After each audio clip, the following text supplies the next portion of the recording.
ಕಾರೊಂದು ನಿಯಂತ್ರಣ ತಪ್ಪಿ ಮನೆಯ ಮಹಡಿಯ ಮೇಲೆ ಬಿದ್ದು ಮನೆ ಮತ್ತು ಕಾರು ಜಖಂಗೊಂಡ ಘಟನೆ ಸುಳ್ಯದ ಗುತ್ತಿಗಾರಿನ ಚಿರೇಕಲ್ ಬಳಿ ನಡೆದಿದೆ. ಮಹಿಳೆಯೊಬ್ಬರು ಕಾರು ಚಲಾಯಿಸಿಕೊಂಡು ಗುತ್ತಿಗಾರು ಕಡೆಗೆ ಹೊರಟಿದ್ರು.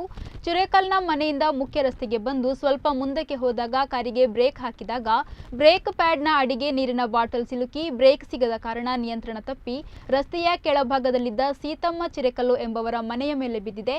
ಘಟನೆಯಲ್ಲಿ ಕಾರು ಮತ್ತು ಮನೆ ಜಖಂಗೊಂಡಿದ್ದು ಅದೃಷ್ಟವಶಾತ್ ಚಾಲಕಿ ಅಪಾಯದಿಂದ ಪಾರಾಗಿದ್ದಾರೆ. ಬಳಿಕ ಕ್ರೇನ್ ಮೂಲಕ ಕಾರನ್ನು ಮನೆಯ ಮೇಲ್ಛಾವಣಿಯಿಂದ ತೆಗೆಯಲಾಯಿತು.